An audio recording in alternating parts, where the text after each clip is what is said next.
Assalamualaikum warahmatullahi wabarakatuh. Waalaikumsalam warahmatullahi wabarakatuh. Bismillahirrahmanirrahim. Alhamdulillahirabbil alamin.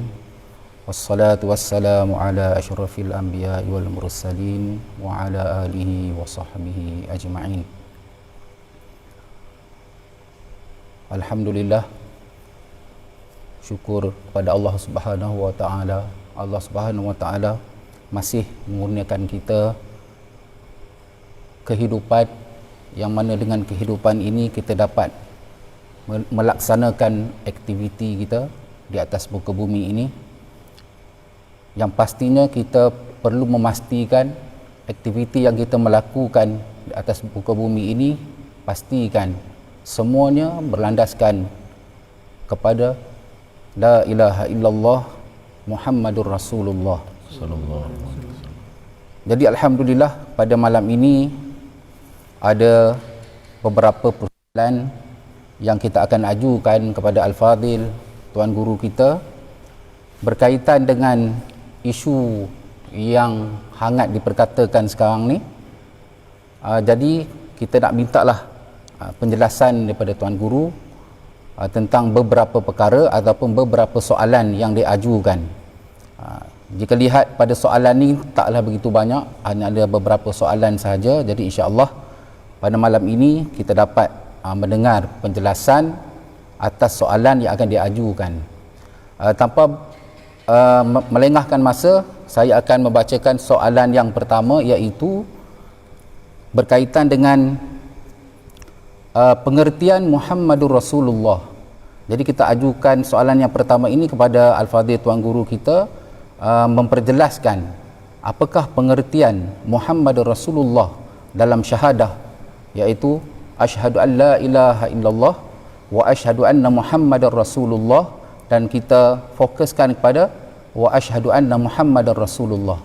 Jadi sekali lagi kita jelaskan ataupun sebutkan soalannya ialah minta Tuan Guru jelaskan tentang pengertian Muhammadur Rasulullah. Dipersilakan.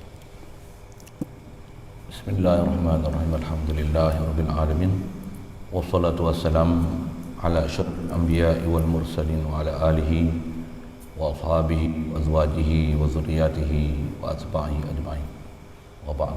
Qala Allah Ta'ala: A'udzu billahi minasyaitonir rajim. Bismillahirrahmanirrahim. Wa ma ataakumur rasulu fakhudhuhu wa ma nahakum anhu fantahu. Sadaqallahul aliyyul azim. Wa qala an-nabiy sallallahu alaihi wasallam: La yu'minu ahadukum hatta akuna ahabba ilaihi min waladihi wa walidihi wan nasi ajma'in, atau kama qala sadaqa Rasulullah sallallahu alaihi wasallam. Wa qala sahibul jawhara Ibrahim al-Laqani: wa afdalul khalqi 'ala al-itlaqi nabiyuna famil 'anil shiqaqi. Alhamdulillah, syukur kita Allah Subhanahu wa taala limpah kurnia dia, taufik hidayah dia, bahkan belah ihsan daripada dia semata-mata masih melangsungkan pemberian nikmat dia, membolehkan kita berada atas muka bumi dia ni. Alhamdulillah, syukur segala nikmat yang bermacam-macam dia beri, khasnya dia beri nikmat istimewa menjadi umat Nabi Muhammad sallallahu alaihi wasallam. Alhamdulillah, syukur kita dapat berkumpul malam ni, khasnya yang tak ada perancangan awal pun untuk kita nak buat sesi soal jawab ni, tapi atas ada beberapa peristiwa yang menyebabkan menarik kita untuk membuat sesi soal jawab pada malam ni. Kebetulan alhamdulillah takdir Allah Taala ada kelapangan sedikit.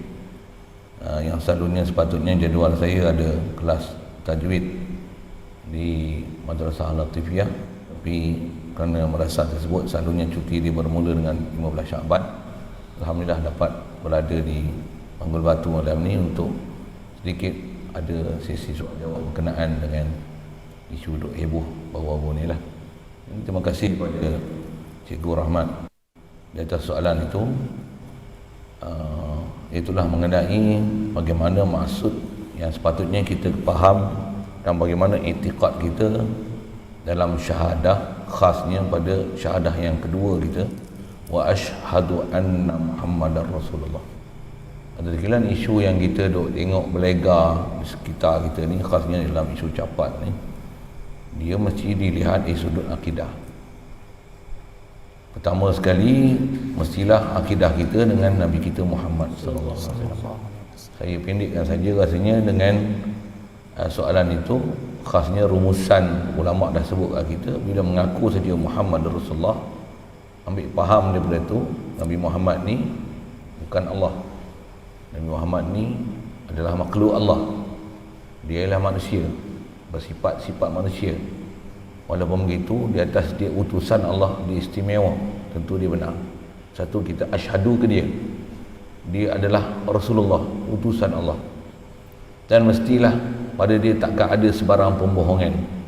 Mestilah dia adalah aminullah, seorang yang sangat menjaga syariat yang Allah Ta'ala syariatkan, sehingga tidak ada apa yang keluar daripada dia sejak daripada wujudnya dia dengan lahirnya dia sama ke bumi sampai wafat. Bahkan bukan saja Nabi Muhammad sallallahu alaihi wasallam, bahkan semua nabi-nabi rasul, mereka ni adalah amin.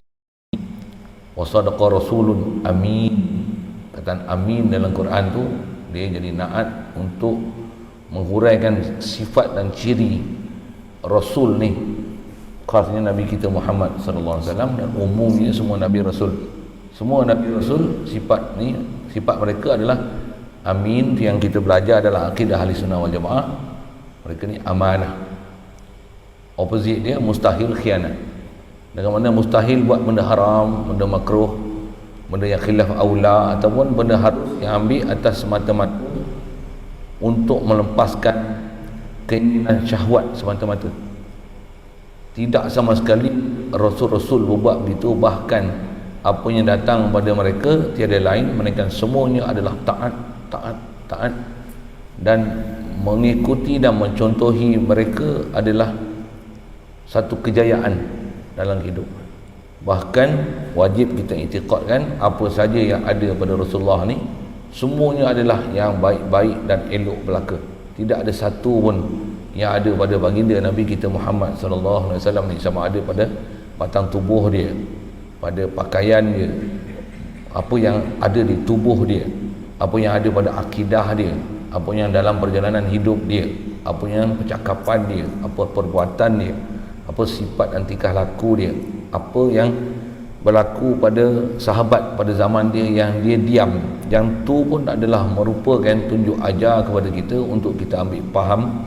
Ini adalah perkara-perkara yang kita kena iktiraf dan akui dalam pengertian asyhadu anna Muhammadar Rasulullah. Atau istilah para ulama kita, sebelum tu saya buku ayat Quran dulu tadi, satu ayat Quran yang mengisyarat pada umum makna ini. Kata Allah Ta'ala, wa ma atakumur rasul fakhudhuhu wa ma nahakum anhu fantahu wa ma atakumur rasul. Apa-apa yang dibawa kepada kamu oleh rasul.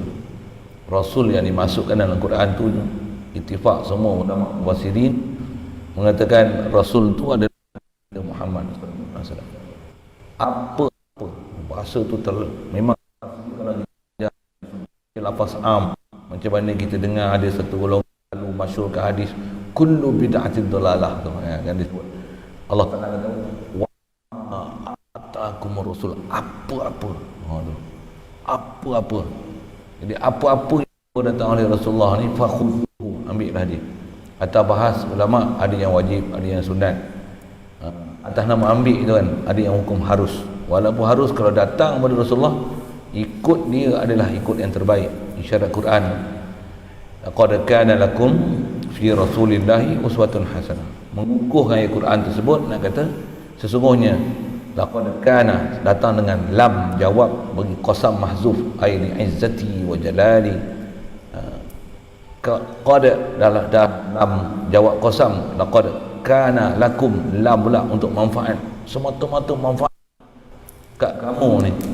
Tang mana fi Rasulillah, pada Rasulullah. Kata fi Rasulillah tu fi suratihi, fi siratihi, fi sariratihi, pada rupa dia, pada jasad dia, pada perjalanan hidup dia, semua adalah uswatun hasanah, contoh ikutan yang baik. Ayat Quran tu seolah-olah menafsirkan ayat Quran wa ma atakumur rasulu fakhudhu. Macam mana ma atakumur rasul fi lah. Bismillahirrahmanirrahim. Jadi mengikut kaedah kita, dalam kaedah yang disebut dan diajar dan diberi panduan oleh ulama ahli sunnah wal jamaah kepada kita, Rasulullah ni seabdul-abdul makhluk. Jadi dengan kata seabdul-abdul makhluk ni, hatta bukan saja di dunia, bahkan di akhirat esok, tak ada siapa, walaupun mereka ni nisbah kedudukannya sangat tinggi di sisi Allah Ta'ala, walaupun berpangkat Nabi dan Rasul, hatta yang kedua, ranking kedua makhluk selepas daripada Nabi kita Muhammad sallallahu alaihi wasallam, itulah Nabi Ibrahim alaihissalam, diberi pangkat Khalilullah, yang Rasulullah ni ialah Habibullah. Nabi Ibrahim pun bila dirujuk pada dia, semua umat manusia ni akan diilhamkan oleh Allah Ta'ala untuk merujuk pada Nabi Adam, Nabi Nuh, seorang, Nabi Rasul Qasim yang ulul azmi ni, antaranya Nabi Adam, untuk Nabi Nuh yang ulul azmi ni, Nabi Ibrahim, Nabi Musa, Nabi Isa. Akhir sekali hanya pada Nabi Muhammad sallallahu alaihi wasallam saja yang akan kata ana laha. Jadi tak ada satu makhluk pun di akhirat esok yang boleh akan berada di atas maqam dan kedudukan Nabi kita Muhammad sallallahu alaihi wasallam. Nobody, la ahad, tak ada seorang pun. Jadi di atas akidah kita macam ni, takkanlah Nabi Muhammad ni hanya manusia biasa yang kita boleh anggap dia macam biasa. Tak. Kata ulama, dengan walaupun di atas kata ayat Quran tu ana basyarum mislukum yuha ilayya, aku ialah manusia biasa macam mana kamu, cuma aku diwahyukan. Itu tawaduk Nabi SAW. Tidaklah berarti itu satu lesen besar untuk kita nak kata sebarangan kata Nabi Muhammad SAW. Bayangkan di akhirat esok pun Nabi Ibrahim pun dia kata nafsi, aku bukan ahli dia untuk bagi syafaat pada kamu, mintalah pada orang lain. Dan Rasulullah saja yang kata ana laha, akulah ahli syafaat ini. Tentulah pada Rasulullah ni mempunyai satu ciri yang sangat mulia, dan kemuliaan dia yang atas akidah kita anna Muhammadar Rasulullah, Muhammad ni ialah utusan Allah Ta'ala. Maksudnya kita mesti mengiktiraf dan mengaku sungguh-sungguh Rasulullah ni ikutan yang macam mana kita nak ikut dia sepenuh jiwa raga kita dengan Nabi Muhammad SAW ni. Atau jiwa satu hal, bahkan raga, sebalik saya sebut raga satu hal, bahkan jiwa kita. Jadi sepatutnya sebut Muhammad Rasulullah ni semua kita punya entire life, tiada lain melainkan untuk Nabi SAW, nisbah ikutan dan contoh, bahkan kasih. Rasulullah pernah isyarat, saya baca mukadimah tadi, kata Rasulullah la yu'minu ahadukum hatta akuna ahabba ilaihi min waladihi wan nasi ajma'in, qama qala, macam-macam riwayat ada sebut lafaz tu. Kata Rasulullah, atau umum lafaz hadis tu, belum iman lagi seorang kamu, maksudnya tak sempurna iman kamu, belum dikatakan iman yang sempurna, sehingga kata Rasulullah, aku adalah orang yang paling dikasih, sehingga lebih mengasihi daripada diri dia sendiri. Begitu juga kalau kata anak dia, bapa dia, bahkan semua makhluk yang ada ni, selagi diri aku ni adalah bukan makhluk yang paling dikasihi, belum iman lagi. Atau umum bahasa la imana la nafil jinsi, itu tak ada iman langsung. Disyarah oleh ulama-ulama akidah kita, la imana dan mana la imanan kamilan, tak ada iman kamil. Itu ada bahas dia. Tapi atau umum lafaz hadis tu la imana la yu'minu ahadukum ila imana, la yu'minu ahadukum, tak beriman. Jadi dinafi iman sebelum mendapat kasih pada Rasulullah lebih pada segala-galanya. Jadi yang tu sekali lalulah di atas soalan apa akidah sepatutnya kena ada pada Nabi kita Muhammad sallallahu alaihi wasallam, berhubung dengan kita menyebut asyhadu anna Muhammad Rasulullah. Satu sudut dia utusan Allah, his messenger. Muhammad is Allah Ta'ala's messenger, the prophet of Allah. Kalau kita boleh faham macam tu, satu hal very light knowledge yang ada kat kita, dan macam mana nak tuntutan tu sekali lalu saya sebut atas apa yang diajar oleh para ulama kita, mengikut kaedah ulama ahli sunnah wal jamaah, apa yang sepatutnya kita kena berpegang khasnya pada zat batang tubuh Nabi kita Muhammad SAW itu. Masa situ dulu untuk soalan tu. Baik, diharapkan atas penjelasan itu tadi kita dapat memahami pengertian Muhammad Rasulullah Sallallahu alaihi setiap wasallam. hari yang kita sebut di dalam solat kita, di luar solat kita. Mudah-mudahan kita dapat memahami pengertian Muhammad Rasulullah ini dengan pengertian yang sebenar, dengan pengertian yang membawa perasaan kita ni ada perasaan kasih cinta kepada Nabi Muhammad Sallallahu alaihi wasallam. Jadi Tuan Guru, soalan seterusnya ialah apakah yang menghubungkan kita dengan Rasulullah sallallahu alaihi wasallam? Ataupun bagaimanakah kita nak menghidupkan perasaan muhabbah atau perasaan kasih dan cinta kita kepada Rasulullah sallallahu alaihi wasallam? Firman Allah Ta'ala, A'udzu billahi minasyaitonir rajim. Bismillahirrahmanirrahim. Innallaha wa malaikatahu yusalluna 'alan nabiy ya ayyuhallazina amanu sallu 'alaihi wa sallimu taslima. Terima kasih dari atas soalan tu, bertanyakan mengenai bagaimana untuk ada hubungan kita dengan Rasulullah. Pertama, yang kita dah ada hubungan dengan kita syahadah, asyhadu anna Muhammad Rasulullah. Dan dengan apa penjelasan tadi, kita kena usahakan macam mana untuk benar-benar mendapat istilah idrak, betul-betul capai maksud Muhammadur Rasulullah itu. Di atas soalan macam mana hubungan, yang inilah perkara yang sepatutnya kita mengaji, bahkan fardu ain hadirin sekalian, untuk kita faham dan belajar bagaimana untuk ada interaksi yang ada hubungan kita dengan Nabi SAW, yang dengan itu menyebabkan boleh ada kecintaan pada Nabi SAW. Kalau sekalipun tak boleh dapat secara drastik terus cinta pada Rasulullah, lebih pada segala-galanya, lebih pada anak, isteri kita, harta benda kita, semua makhluk ni, tak ada satu pun, hatta daripada diri kita sendiri, biar kita tak makan minum, janji jangan tak berselawat atas Nabi SAW. Kita, saya rasa saya pun tak layak untuk bercakap macam tu, belum sampai tahap kita untuk bercakap begitu, tuan-tuan. Tapi di atas kata macam mana nak ada connection kita dengan Nabi SAW, di ayat Quran saya baca tadi, yang tu adalah isyarat yang disebut oleh ulama, bagaimana macam mana mereka telah faham. Dan mereka ni bukan saja faham, mereka ni adalah sahibul dalil, sahibul dilalah, ashabul istinbat. Mereka sangat faham dengan firman Allah Ta'ala.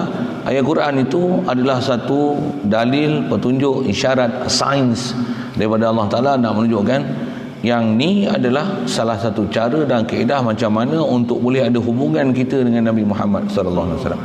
Bahkan ada isyarat daripada Nabi sallallahu alaihi wasallam, kata dia, man shalla alayya salatan sallallahu alaihi asyran. Siapa berselawat atasku sekali, Allah Taala akan beri rahmat atas dia 10 kali. Jadi apa kaedah untuk kita ada hubungan dengan Nabi sallallahu alaihi wasallam? Tiada lain jawapan dia melainkan cara untuk hubungan dengan Nabi sallallahu alaihi wasallam adalah perbanyakkan selawat dan salam atas Nabi sallallahu alaihi wasallam. Firman Allah Ta'ala tu rasanya kita bisa dengar sangat common ayat Quran itu, yang arahan di akhir ayat Quran tu Allah Ta'ala kata sallu alaihi wasallimu taslima. Kalau tengok secara literal terjemah, berselawat dan salamlah kamu, berselawatlah kamu, sallu alaihi wasallimu, berselawat ke atas Nabi Muhammad dan ucaplah salam sesalam-salamnya.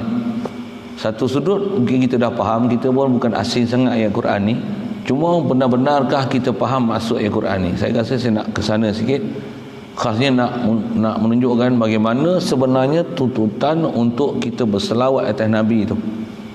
Dan dengan itulah nanti jadi asbab untuk adanya hubungan dan connection kita dengan Nabi Muhammad SAW, boleh ada perasaan kasih besar sekali yang memang sekasihnya tak ada siapa khilaf di kalangan ulama, untuk menunjukkan bahawasanya kaedah kita untuk menunjukkan kasih dengan Nabi SAW adalah dengan berselawat dan salam atas Nabi SAW. Tak ada siapa sekhilaf dari situ. Semua atas persoalan dan muhasabah diri kita, berapa banyak kita berselawat, satu hal.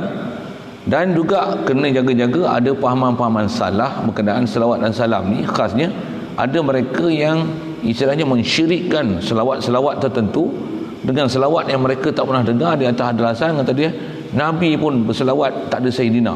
Oh, itu pelik sikit lah. Saya memang nak ke sana sikit.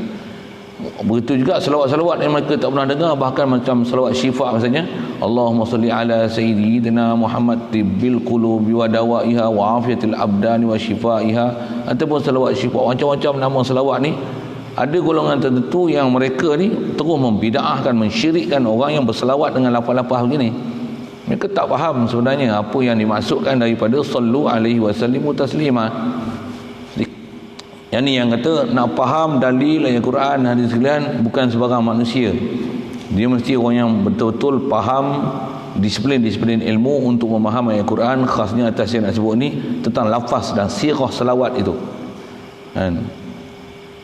Jadi ayat Quran tu nak mengisyaratkan kebolehan dan tuntutan untuk kita berselawat atas Nabi. Saya nak syarah tu di atas kata bagaimana nak hubungkan atas Nabi. Saya nak syarah tentu banyakkan selawat dan salam atas Nabi. Kemudian nak lafaz mana nak berselawat.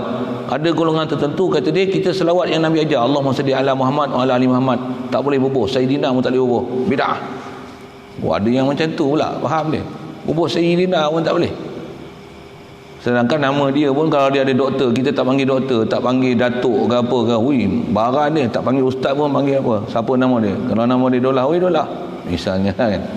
Kalau dia ada doktor dah, Doktor Dolah, Doktor Abdullah, kita panggil Dolah. Kau ingat aku siapa? Aku ada PhD tau. Sampai macam tu dia baran. Tapi kat Nabi Muhammad ni tak ada sebarang akidah kat Nabi Muhammad SAW. Na'udzubillah. Sedangkan Rasulullah pernah isyarat dalam hadis dia kata, ana sayyidu waladi Adam, aku adalah penghulu kepada anak Adam. Itu isyarat nak menunjukkan dia ada letakkan perkataan sayyid. Macam-macam bahasa ulama tu. Baik, asas yang nak sebut ialah perintah yang diperintahkan sallu alaihi wasallimu taslima tu, dialah satu bentuk ayat di atas lafaz maf'ul mutlak. Saya nak hurai ke situ sikit. Kalau ada orang tak faham ni, tak boleh hadam cakap saya, maksudnya tak layak kamu nak bicara tentang dalil. Maksudnya apa? Kamu bukan sahibul dalil, tak faham pun kaedah nak faham dengan kaedah maf'ul mutlak ni. Pasal maf'ul mutlak dia salah satu uslub dalam kaedah bahasa Arab nak menunjukkan dia umumnya dengan mana? Taukid amil. Kalau kita dengar ayat Quran, rattilil Qur'ana tartila, tartilkan Quran. Apa maksud tartilan tu? Itulah maf'ul mutlak.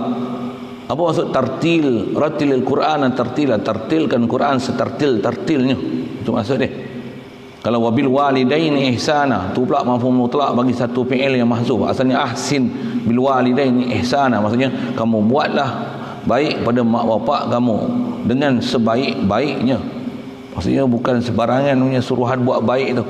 Dengan mana kalau dah buat baik pun belum baik lagi. Buat baik dengan ibu bapa ni sebaik-baik tu, maksud dia kalau ibu bapa ni kita punya buat baik tu sampai dia tak suruh dan tak bagi arahan pun kita dah tahu apa yang kehendak dia, walaupun dia tak sebut.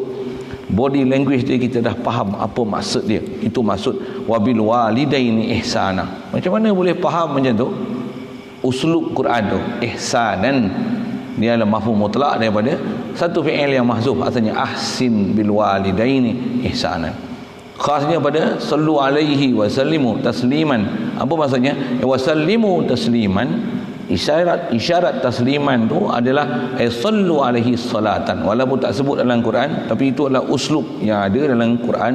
Kena mengaji bahasa Arab, nahu, balaghah dia, kaedah-kaedah yang diajar oleh ulama-ulama kita, macam mana nak memahamkan dilalah yang ada dalam Quran, apa maksud yang dikendaki. Jadi ayat Quran tu nak menunjukkan disuruh kita berselawat atas Nabi ini. Selawatlah semau-maunya, doalah ke atas Nabi SAW. Selawat dan salam ni dengan bahasa lain, carilah apa jalan sekalipun untuk mengungkapkan perkataan doa supaya kita ni berselawat dan atas salam, berselawat dan salam ke atas Rasulullah SAW ni, berselawat dan salam, selawat dan sesalam-salamnya. Tak faham saya cakap apa tu? Boleh? Faham?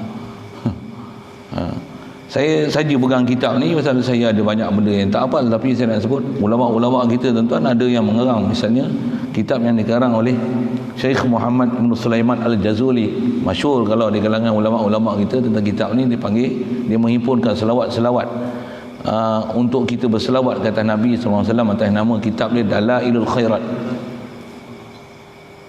Kitab dia, masalah saya baca sungguh ajib. Kagum saya dengar pasal apa? Dia faham sungguh tuntutan firman Allah Ta'ala tu. Saya kali pertama saya pegang kitab ni, saya baca, saya jumpa lama dah, tapi bila saya pegang, saya baca tu, Masya Allah, baru saya faham betul-betul. Saya pernah belajar nahwu, ya ayyuhallazina amanu sallu alaihi wasallimu, dengar Tok Guru hurai, tapi kita tak pandai nak buat ungkapan macam mana selawat dan salam atas Nabi. Tuntutan kata selawat dan salam, selawat sesalam-salamnya, selawat seselawat-selawatnya. Itu kot bahasa dia. Reti ke kita nak selawat seselawatnya, salam sesalam-salamnya? Jadi saya nak baca sebahagian, nak menunjukkan sebahagian daripada intisari kitab ni tebal ni. Ada yang besi, macam-macam besi lah, tapi ni antara sebahagian yang ada pada dia. Pasal dia disusun dalam kitab ni, ada Isnin, Selasa, Rabu, Khamis, Jumaat, Sabtu, Ahad, susun mingguan untuk baca berselawat. Dan insya-Allah amalan tu, kalau nisbah saya bercadang untuk yang ni akan jadi amalan di pondok ni. Nah, kita cuma akan ambil belajar, belum ada belajar, baru dalam proses pembangunan. Memang ada dalam madrasah yang memang jadikan yang ni sebagian amalan pun. Saya nak sebut contoh selawat salam yang kita kalau tak pernah baca, tak pernah belajar, tak pernah tahu, tak pernah dengar pun selawat ni kan. Itu yang saya pelik bila ada orang kata selawat syifa misalnya, selawat fatih misalnya, dia kata yang ni syirik. Pelik saya. Pelik. Orang tak faham sebenarnya apa maksud yang ada pada sallu alaihi wasallimu taslima. Ini antara yang dia sebut macam mana dia berselawat salam atas Nabi. Kata dia, Allahumma inni as'aluka an tusalliya wa tusallima alaihi sallallahu alaihi wasallam wa ala alihi sallallahu alaihi wasallam adada ma khalaqta fi sab'i samawati. Minta ya Allah kamu berilah selawat atas salam kata Rasulullah dan keluarga dia sebilang-bilang mana makhluk yang kamu cipta pada 7 petala langit yang kamu cipta.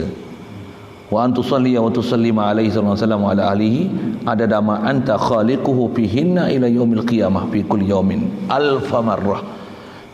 Minta Allah Ta'ala berikan selawat dan salam kata Nabi Muhammad ni sebilang-bilangan. Allah menciptakan makhluk dia pada langit bumi yang 7 lapis ni, sehingga hari kiamat esok sebanyak mana makhluk yang ada tu, sampailah kepada fi kulli yaum, pada setiap hari makhluk yang ada tu sampai kiamat, bilangan makhluk yang ada tu sampai kiamat tu, dan sebanyak makhluk tu alfi marrah, 1000 kali lagi.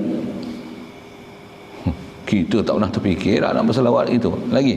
Wa antusalli wa tusallima alaihi wa ala alihi adada qatril matar wa kulli qatratin qatarat min samaika ila ardika min yaumi khalaqtad dunya ila yaumil qiyamah fi kulli yaumin alf marrah.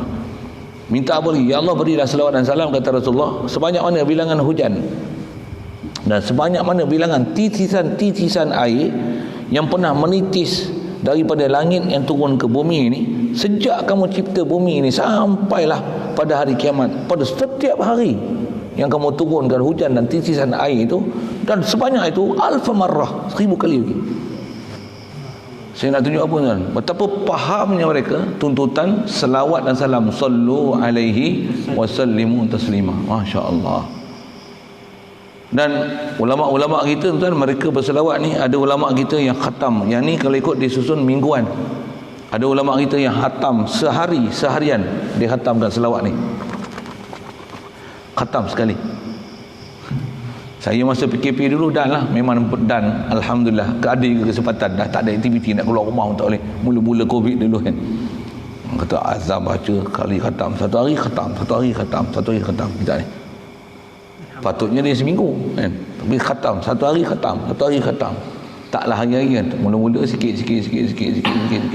Mula-mula 7 hari pasal memang tu tertib dia. Lepas tu 3 hari, betul boleh buat 2 hari. Betul buat 2 hari, lepas tu 1 hari khatam. Tiap hari khatam. Bila dah sibuk tak boleh buat lah. Cuma saya nak kata apa? Yang ni saya pasal macam ni. Ada ulama kita memang sejak dia amal khatam 1 hari ni dia tak pernah tinggal, melainkan setiap hari yang khatam selawat ni. Mulut dia selawat aja. Bukan selawat biasa. Selawat dalailul khairat. Ada yang jadi hafalan selawat dalailul khairat ni dalam hafalan dia. Selawat aja. Selawat dengan rupa selawat ini. Saya baca tu sebahagian baru 3 selawat kan. Beribu-ribu selawat dalam ni. Dengan doa dia macam-macam hal yang ada dalam tu. Masya-Allah. Siapa yang berminat satu hal, kalau dapat sanad dan silsilah lagi cantik, lagi baguslah. Cuma dia saja nak sebut ke sana sikit, nak menunjukkan kata macam mana maksud sallu alaihi wasallimu taslima. Dan ulama kita ni dia menghidupkan selawat ni sampai Dia kalau boleh tak buat apa-apa aktiviti lain tak apa dah. Pasal apa? Pasal nak faham sungguh apa? Kerana faham sungguh tuntutan selawat dan salam atas Nabi SAW sampai tera tu. Semayang pun tak buat tera tu, kan? Tapi selawat macam tu. Pasal apa? Pasal tuntutan semayang tak macam tu. Bahkan semayang, kalau kita belajar atas syarahan para ulama kita, ada waktu tak boleh semayang. Ada waktu tak boleh semayang, betul kan? Bila? Takkan tak ada belajar fiqah, ini memang nak kena sekeh kepala. Lepas subuh, lepas asar, tak ada semayang sunat mutlak. Tu istilahnya. Tak faham tu pergi ngaji lah weh. Tu bahasa saya lah, wudu saya gitulah bahasanya. Pergi ngaji lah. Semayang ada waktu tak ada semayang sunat. Semayang sunat mutlak. Itu nak buat apa? Kita sebut tak boleh semayang tu, jangan kata lepas semayang subuh, lepas semayang asar, lepas semayang waktu duha punya panjang pun duha pun tak semayang, waktu zuhur pun tak semayang. Waktu lepas maghrib, lepas isyak, antara maghrib isyak ada awabin lah macam-macam. Lepas isyak pun witir pun jangan kata sebelah, nak buat 3 pun terhigi-higi. Itu saya nak sebut contoh lah kan. Jadi apa sejauh mana kita tanggung solat tu. Nak solat satu hal tu, hubungan dengan Allah Ta'ala. Yang ni hubungan dengan Nabi SAW. Bukan solat tapi salawat. Ada ulama kita memang kecintaan dia selawat. Ada ulama kita kecintaan dia baca Quran. Dan baca Quran bukan dalam bahasa Kedah biasa, tapi dalam solat. Masya Allah. Saya nak tunjuk kata hubungan, cara nak interaksi dengan Rasulullah. Atas soalan ni, atas kita bicara malam ni, nak ada hubungan dengan Rasulullah, nak bicara hubungan dengan Allah Ta'ala, saya selalu dah syarahkan dalam bab akidah. Yang ni saya nak syarahkan dalam bab hubungan dengan Nabi SAW. Apa kaedah kita? No other ways except kita mesti memperbanyakkan selawat atas Nabi SAW. Itu pun ajarlah dulu di mulut. Lepas tu kena belajar dan mengaji macam mana untuk boleh jatuh di hati. Jadi sekadar tu untuk menjawab kata bagaimana untuk ada hubungan dengan Nabi itu adalah memperbanyakkan selawat dan salam atas Nabi SAW dengan sirah yang telah diajar oleh ulama.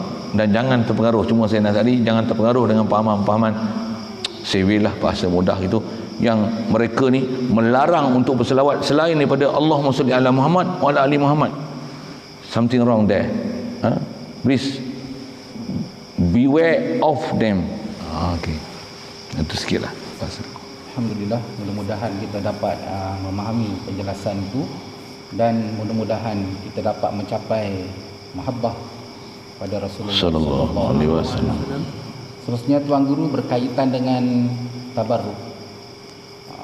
Berkaitan dengan tabarruk, minta sedikit penjelasan berkaitan dengan tabarruk. Yang pertamanya berkaitan dengan dari sudut bahasa, dan satu lagi minta penjelaskan kepada kita semua berkaitan dengan hukum tabarruk dengan asar Nabi sallallahu alaihi wasallam. Silakan. Terima kasih pada soalan yang dikemukakan. Hukum tabarruk, pertama kena faham tabarruk tu lah kan. Tabarrukai, tabarruku, tabarrukan, bahasa asal dia daripada words kita biasa sebut berkat. Dalam ajaran kita ulama ahli sunnah wal jamaah, kita ada proses sabab musabab, dan antara proses sabab musabab ni ada sabab diistilahkan sabab alami, ada sabab asari yang teruk. Ada sabab alami ni lapar makan, dahaga minum, itulah kan. Rabun becek mata pakai spek, bagi betul power dia. Saya tak payah hajar tu, sedia maklum. Itu sabab alami. Memang kita hidup memang macam tu. Dalam masa yang sama, akidah kita belajar dalam bab ketuhanan, la ilaha illallah. Kalau kita lapar makan, bukan makanan yang mengenyangkan, Allah yang kenyangkan kita. Sabab tetap dibuat, bukan ditinggal. Dalam masa yang sama, kita tak akan syirikkan sama sekali dengan Allah Ta'ala. Allah lah musabbibul asbab. Sabab dibuat makan, kenyang. Dia yang at'amana, dia yang saqana, dia yang fa'iza maritu fahuwa yashfin. Kalau aku sakit, dialah yang sembuh. Jalan dia ubat, makanlah apa sekali pun, atau jalan sabab. Baik, yang tu ke dalam bab ketuhanan sikit. Dalam bab asari atau jalan sabab adalah antaranya adalah dengan istilahnya ambil berkat. Istilah yang selalu dipakai dalam istilah syarak adalah tabarruk. atas kaedah bahasa tabarruk ni atau ambil makna berkat tu, berkat ni ialah ziyadatul khair. Dan kita kadang perasmian majlis pun kan dengan lafaz bismillahirrahmanirrahim, saya merasmikan. Berapa banyak kita dengar lah. Apa istilah tu? Tabarruk dengan bismillah, tabarruk dengan kalamullah. Jadi ambil berkat. Jadi antara yang diajar pada kita tabarruk ni, tabarruk dengan Quran. Umum Quran tu bismillah, Fatihah, apa-apa saja yang Quran tu yang ada istilah tabarruk dengan baca Yasin, tabarruk dengan macam-macam ayat Quran tuan-tuan. Kalau ada gangguan jin pun tabarruk dengan Al-Quran ni apa? Baca ayat-ayat Quran yang istilahnya telah dicuba pula oleh para ulama kita. Baca ayat Quran ni jin takut, jin lari. Wattaba'u ma tatlu syayatinu ala mulki Sulaiman. Ada yang bila baca ni ya terus menjerit. Baca lagi, wattaba'u ma tatlu syayatinu ala mulki Sulaiman. Lagi dia jerit, lagi jerit, lagi baca. Dengan betulkan tauhid kita, Allah lah yang menghilangkan gangguan tabarrudul jin ini atas sebab dia baca Quran. Tabarruk dia baca Quran. Dan antara tabarruk ni yang atas kita, isu kita nak bicara malam ni dengan apa duk kelahi ni adalah tabarruk dengan asar Nabi SAW. Memang berlaku kan. Jadi saya sekali lalu saya sebut dari sudut bahasa, dari sudut syariat ni khasnya atas tabarruk adalah tabarruk dengan Nabi SAW. Khasnya bahkan atas jalan yang dah ada disebut dan dibahas oleh ulama ahli sunnah wal jamaah kita, memang ada disyariatkan, ada pensyariatan tabarruk dengan asar salihin, kesan-kesan ataupun asar, maksudnya peninggalan orang-orang saleh. Antara yang istilahnya asar, kalau tak Nabi Muhammad SAW pun ada firman Allah Ta'ala nak menunjukkan ini adalah asarus salihin. Antara salihin yang dimaksud dalam Quran tu adalah Nabi Ibrahim antaranya. Walaupun ada huraian ulama tu, tapi antara yang disuruh kita ikut asar, dan di situ dijadikan tempat untuk kita tabarruk dan dijadikan tempat untuk sembahyang pula. Firman Allah Taala, "Wattakhizu min maqami Ibrahim musalla." Allah Taala kata apa?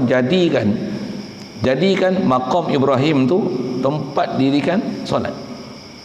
Maqam Ibrahim tu bukan kubur Nabi Ibrahim, jangan faham itu. Saya kecil-kecil dulu faham kubur. Maqam Ibrahim pun zaman ni, zaman kita duduk zaman yang diperintah oleh Pak Wahab ni, nak tengok orang tak boleh.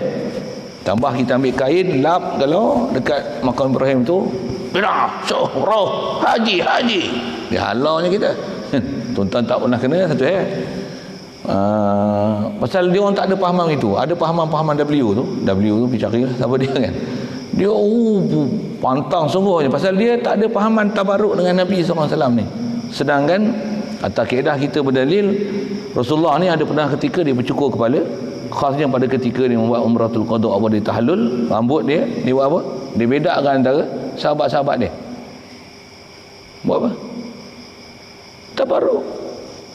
Rasulullah ni kalau dia ambil wuduk, air lebihan wuduk dalam cerik ke dalam bekas yang dia ambil wuduk tu, yang dipanggil air waduk Nabi SAW, tu istilah air waduk Nabi. Air waduk Nabi ni sahabat berebut tu. Yang menitis ni tak ada nak ambil kan, kerana kering kat Rasulullah tak pernah membazir, dia tak pakai air banyak-banyak macam kita. Dia berwuduk dengan hanya segelas air, mana ada lebih, yang lebih yang mana, hak bekas yang diisi tu, yang tu dipanggil air waduk Nabi SAW. Sahabat berebut ni, ambil dia apa, dia sapu apa semua badan dia. Kalau tak ada nak ambil pasal air sikit macam mana, ambil pula pada lembab-lembab yang ada pada baju sahabat ni, sahabat lain ambil sapu pula ke badan dia. Tabarruk dengan air waduk Nabi SAW. Kalau kata tak boleh tabarruk, dan tabarruk tu adalah syirik, adalah kufur, berarti kita telah mengkufurkan para sahabat Nabi radhiyallahu taala. Mengkufurkan para sahabat lebih dari Syiah lagi. Syiah pun dipastikan sahabat, yang dikufurkan sahabat tu ini Wahabi ini sampai mengkufurkan tabarruk, maksudnya mengkufurkan sahabat Nabi. Pasal sahabat adalah orang yang bertabarruk dengan asar Nabi sallallahu alaihi wasallam.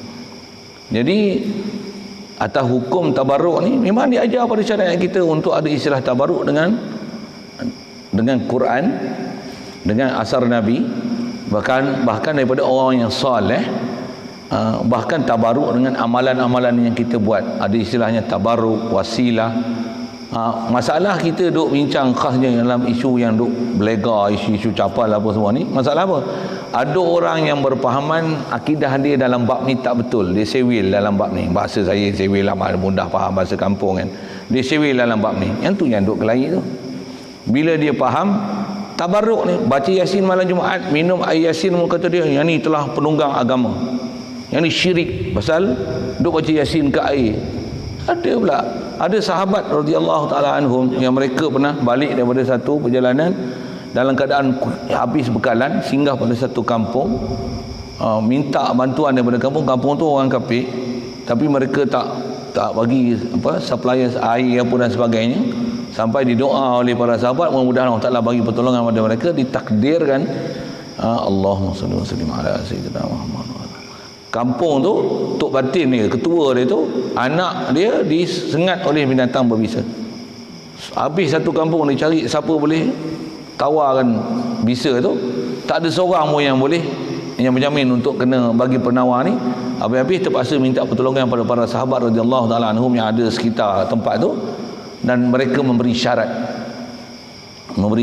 Syarat apa? Kalau nak buat boleh, tapi syaratnya bagi aku, ada yang sebut kata kambing, macam-macam riwayat tu, ada, saya tak ingat, ada yang kata 100 ekor kambing. Yang ni kena tengok hadis balik, memang ada hadis kuat dalam bab ni menyebutkan tu.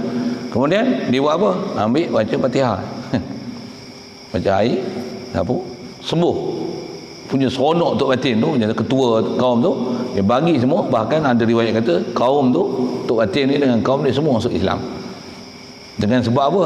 Berjampi kat air. Dengan proses tu, sehingga bila mereka makan ni, Rasulullah balik, bila cerita ke Rasulullah, ada sahabat yang tak apa puas hati ni, balik kabur ke Rasulullah. Rasulullah tanya, ada lagi ke kambing yang lebih? Apa maksudnya? Boleh buat perkara macam tu, tak salah dalam kaedah syariat. Yang salahnya kalau memang ada bermotifkan semata-mata untuk tu. Tapi asal nak sebut syirik memang ada ajaran kita untuk istilah yang bertabaruk dengan benda-benda macam ni. Al-Quran tu yang kalau sebut satu-satu bab panjang, tapi nak kata memang diajar dalam syariat kita untuk kita tabaruk. Bahkan umum tabaruk yang kita faham, yang memang ada sampai lah ni, orang duk buat apa dia, lahir je ada baby baru buat apa, istilahnya tahnik, belah mulut tu, buat apa, cari orang soleh, buat apa, daripada kesan mulut bekas dia makan kurma tu, dengan tangan mereka yang mulia ni ambil tahnikkan budak, istilahnya belah mulut lah, bukan ambil pisau pergi belah itu. Jangan lupa faham bodoh-bodoh gitulah. Yang ni pun ada orang yang mengengkarkan amalan-amalan macam ni. Kata dia duk belagak bergegeng bunyi gitulah kan. Wah, ada orang tak suka sama macam tu.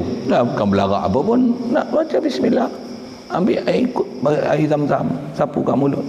Lepas tu ambil tangan yang mulia, mereka yang mulia ni gosokkan di langit-langit tu, isap.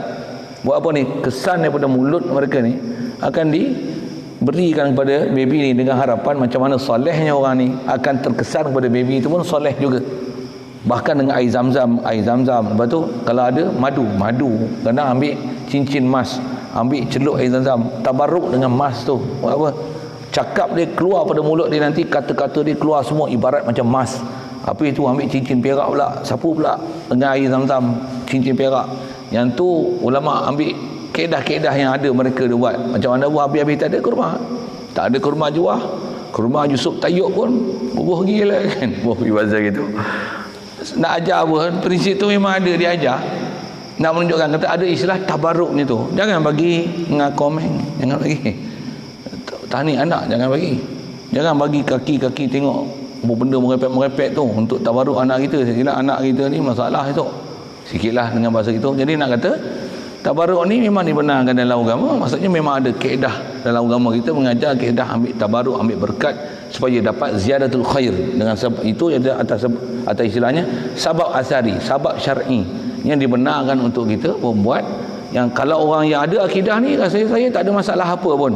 Masalahnya ada orang yang memang mereka ni berguru dengan orang yang pahaman-pahaman yang menafikan tabaruk dan tawassul ni, bahkan mereka meletakkan kategori syirik dan kufur. Itu masalah tu. Syirik, kufur, bid'ah. Mungkin satu sudut dia kata, kalau yang ni betul kasut Nabi, kami pun nak pakai juga kasut tu, kami pun nak cium juga kasut tu pasal kasut Nabi betul. Tapi betul ke? Ayat aja. Sebenarnya kalau tengok dengan apa yang ada pada mereka tak ada akidah pun dengan Nabi SAW. Kalau saya berani sebut itu. Pasal apa? Pasal tengok cara bercakap mereka bukan bercakap sebagai orang yang memang ada kasih dengan Nabi SAW. Ada. Bahkan mereka sebut Muhammad, Umar, Abu Bakar. Nabi Muhammad dia sanggup gamak panggil Muhammad saja. Uish. kaedah tutup guru kita bukan macam itulah. Satu masalah kita berlaku pertembungan ni, masalah apa? Dia akan jadi dua pertembungan ni. Jadi kalau selagi ada kumpulan yang memang tak boleh menerima akidah kata ada sah bertabaruk, boleh bertabaruk ni, kalau dia tak boleh terima ni, sampai kiamat dah kita kelahi. Kata gambar capal ni jangan kata bubuh kat mihrab. Sebut capal pun dia dah bahasa saya macam tu, senang penyampaian, senang faham. Dia muntah lah, dia dah allergic dah. Ini capaliun, dibubuh siap label-label lagi, capaliun, kuburiun. Pasal apa? Ada benda yang dia dah belajar faham akidah dengan fahaman yang salah. Ada kepala otak dia dah di skru, dah di petri dengan fahaman salah. Dia kena ambil grinder, buka balik skru tu, putuskan skru tu, buka balik, longgarkan balik, setting lagi betul alignment dia, lepas tu skru balik, baru petri balik dengan fahaman yang betul dalam kaedah ulama ahli sunnah wal jamaah. InsyaAllah tak ada masalah itu. Jadi satu sudut saya dah sebut isi hukum tabaruk, dan sekali lalu dengan istilah sebut tu tawassul dengan Nabi SAW. Kata tabaruk ni dia kira taksub yang contohnya sahabat ada yang apa minum darah Nabi SAW tu. Bahkan ada riwayat kalau kita sebut di wuduk, memang ada sahabat yang khasnya yang tukang bekam daripada kepala Nabi SAW yang sangat mulia itu, dicukur suatu hal lah, dan bekam ni antaranya sedut darah yang ada di kepala. Bila dah kumpul-kumpul darah tu apa? Diminumnya darah Nabi SAW. Jadi kat Nabi SAW, ta'asub kat Nabi macam ni macam mana? Kaedah diajar oleh para ulama kita, tak ada masalah ta'asub kat Nabi SAW macam ni. Kaedah, kalau benda tu salah, Rasulullah kata apa? Apa engkau makan darah? Haram tak? Kau tak tahu Nabi mutawassitah? Rasulullah tak pernah tegur perbuatan meminum darah dia. Nak menunjukkan kata apa? Maksudnya perasaan kat Rasulullah, kasih kat Rasulullah, hatta zat Nabi SAW, hatta darah Nabi. Maksudnya benda yang cemar lah, kita faham darah ni najis, betul tak? Benda yang kita haram makan, darah ayam, darah ikan, tu pun najis. Najis kita belajar dalam kategori atau fiqh Syafi'i, najis mutawassitah kan? Bukan mughaladzah, tapi dia najis. Rasulullah, sahabat Rasulullah sampai sanggup minum darah Rasulullah. Maksudnya ta'asub kat Nabi ni sampai macam tu. Adakah ta'asub kat Nabi sampai kasih kat zat Nabi SAW, hatta istilahnya fudalat darah Nabi pun, kalau Nabi bahkan apa mengeluarkan kahak pun macam mana? Sahabat berebut ambil kahak Nabi SAW, sapu kat badan. Pasal apa? Kalau atas bahasa tu, kerana cinta dan faham bagaimana kedudukan yang ada pada Nabi SAW sampai tahap tu. Jadi pada Nabi SAW, atas kata kat Nabi ni, atas umum ayat Quran yang saya baca di awal tadi, wama atakumur rasulu fakhudhu, laqad kana lakum fi rasulillahi uswatun hasanah. Fi rasulillah tu fi suratihi, fi zatihi, fi siratihi, fi sariratihi. Apa maksudnya? Pada zat batang tubuh dia, pada rupa dia, pada pakaian dia, apa yang ada pada dia. Antaranya tu yang isu capal Nabi SAW. Begitu juga pada perjalanan hidup dia, apa dalam hati sanubari dia, macam mana perjalanan hidup dia, semuanya adalah uswatun hasanah. Jadi soalan tu menjawab isu tabaruk tadi, dan juga pada isu masalah minum darah Nabi SAW. Istilahnya kalau kat Nabi kecintaan sampai macam tu, yang tu memang ada ajaran syarak pasal tu jalan untuk membawa kasih kita pada Nabi SAW. Yang itulah. Baik, terima kasih kepada Tuan Guru. InsyaAllah seterusnya kita sampai kepada soalan berkaitan dengan isu logo capal yang menjadi viral baru-baru ni lah. Sejak hari Ahad baru ni sehingga hari ini masih di viral. Kalau kita tengok di Facebook tu masih membincangkan lagi persoalan isu logo capal. Jadi minta Tuan Guru perjelaskanlah sikit tentang apa ni isu logo capal yang baru-baru ni lah, yang viral satu Malaysia, mungkin satu dunia diviralkan benda ni. Jadi minta penjelasan. Alhamdulillah, insya-Allah. InsyaAllah saya pun tak pandai dengan nak cerita macam-macam sangat kan. Tapi di atas akidah yang telah saya sebutkan tadi, tentang macam mana akidah kita dengan Rasulullah, kaifiat nak datangkan cinta dan kasih Rasulullah dengan berselawat. Memang kita tak nafikan berselawat tu adalah kaedah yang besar, tapi di atas apa yang diajar oleh tutup dan ulama kita, macam saya sebut tadi, antaranya asar Nabi, kesan-kesan yang ada pada Nabi kita Muhammad SAW. Bahkan khasnya saya nak sebut logo. logo ataupun replika macam bentuk capal Nabi, dikatakan yang tu adalah bentuk capal Nabi, dikatakan pun yang ni bukan sebarang dikatakan, ambil mana-mana rekaan-rekaan semata-mata. Bahkan ada riwayat dan hikayat yang telah disampaikan, sekalipun tak sampai pada martabat mutawatir inilah bentuk yang sebenarnya, tapi ada Allahumma salli wa sallim ala sayyidina, ada riwayat yang mengatakan memang atas zaman pula, bukan zaman kita ni, dah berlaku pada awal-awal Islam dulu lagi. Bahkan bayang tengok, sehingga dikatakan capal yang Lani duk tunjuk apa tu, buat expo replika, sampai sekalipun replika yang asal mungkin ada disimpan, tapi dia kata ini adalah semacamnya, macam mana capal Nabi SAW. Maksudnya dah lama dah bentuk ni dikenal pasti dan dikatakan adalah seumpama capal Nabi SAW. Khasnya isu capal lah. Macam mana pun di atas, kalau nak buat atas kesimpulan ni, yang ni memang bukan capal Nabi betul kan. Tapi apa hubungannya? Saya nak sebut ni atas kata penjelasan tu adalah nak menunjukkan apa hubungan antara logo ni dengan Rasulullah.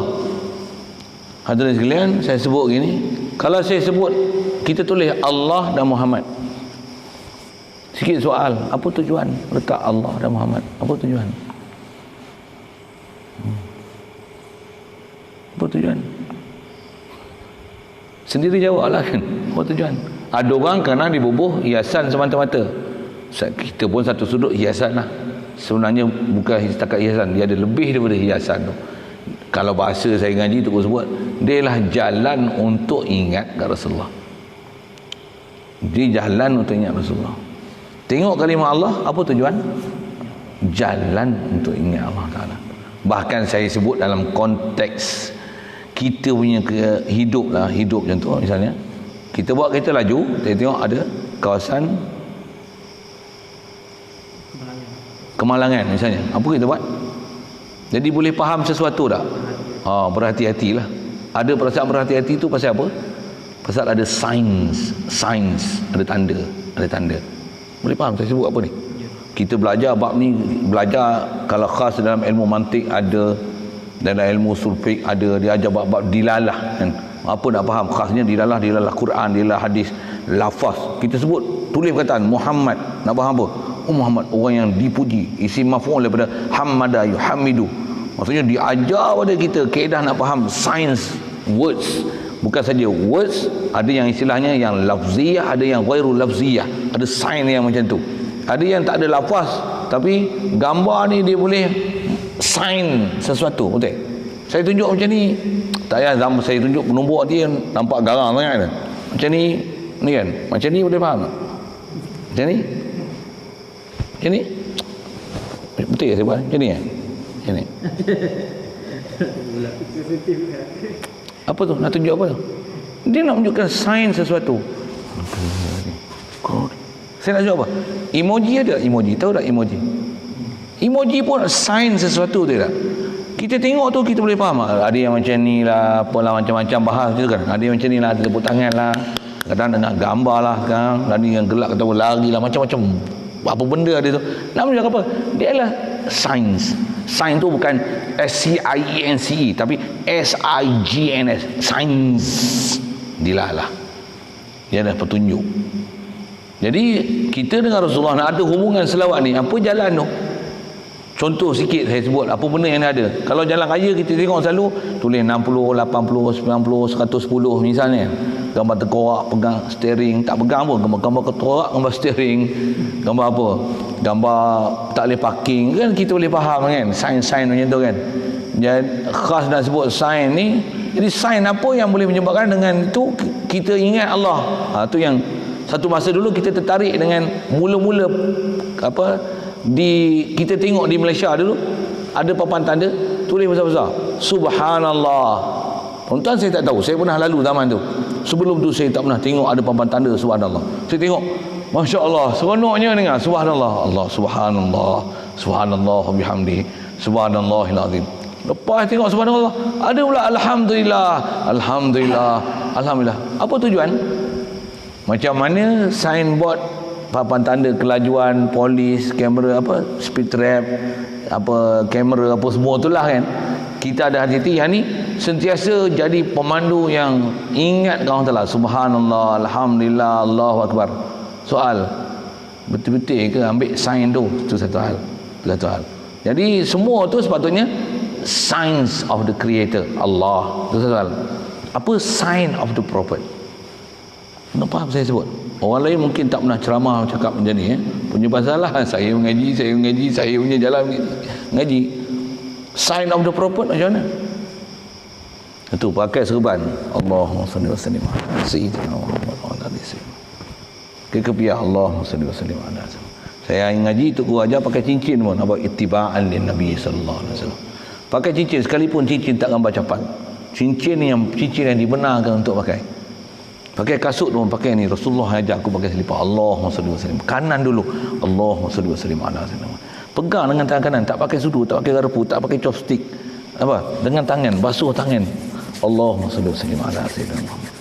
Ittiba'an lin Nabi sallallahu alaihi wasallam. Aku nak ikut Nabi Muhammad sallallahu alaihi wasallam. Makan pun 3 jari. Alah, nasi 3 jari payah, mula 3 kat dulu. Ittiba'an lin Nabi sallallahu alaihi wasallam.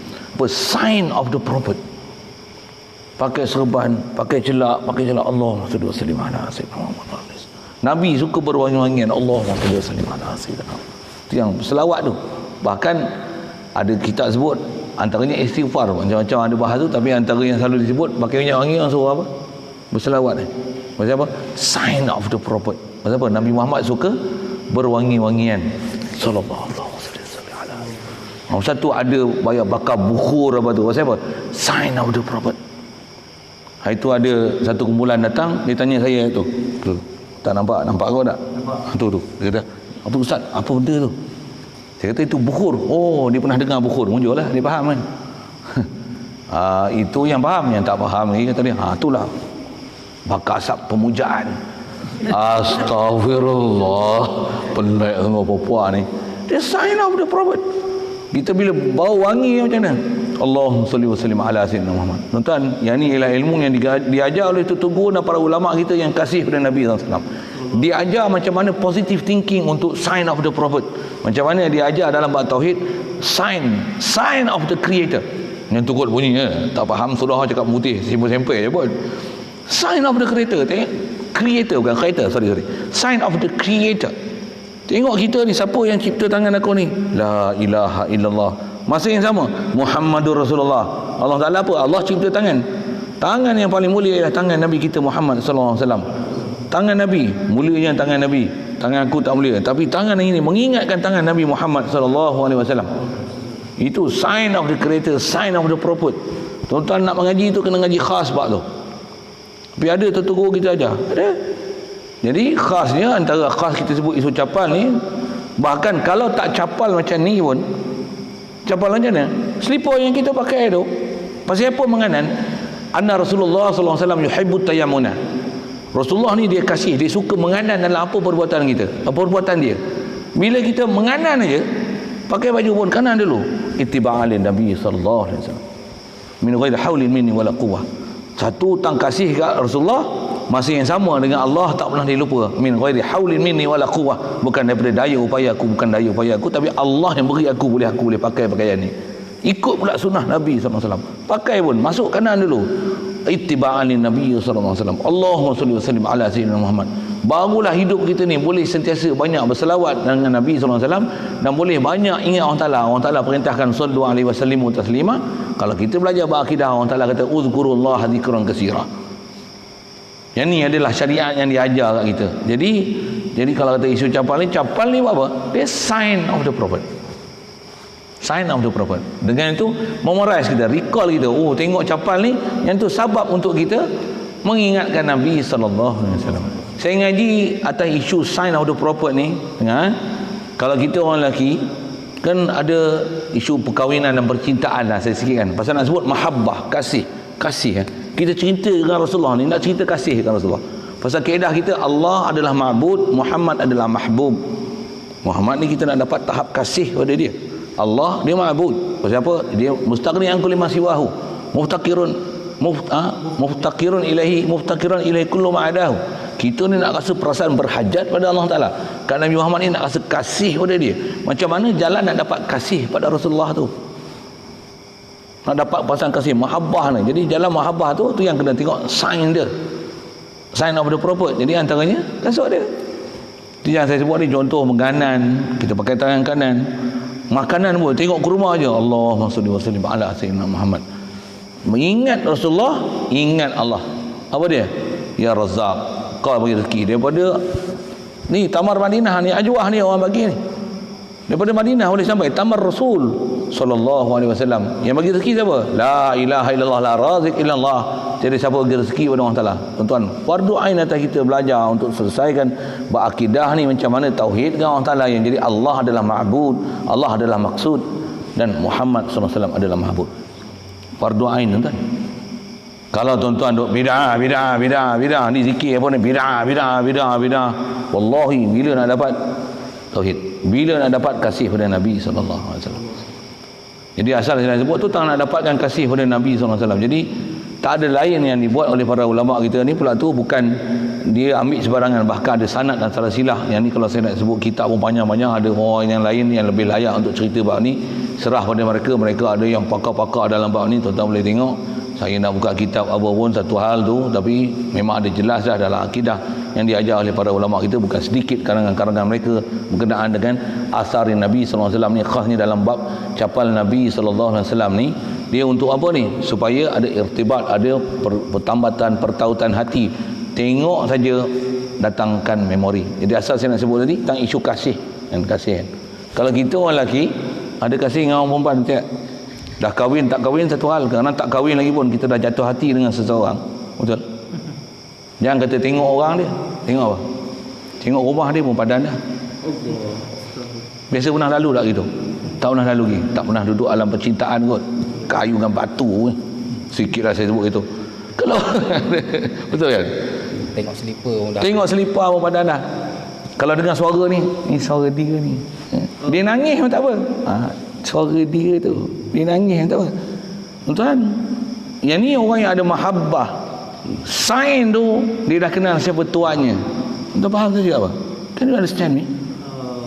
Orang yang dapat kasih Rasulullah ni, dia akan tengok tu dia kasih Rasulullah capai pada siapa sahibul capal tu, tuan punya capal tu.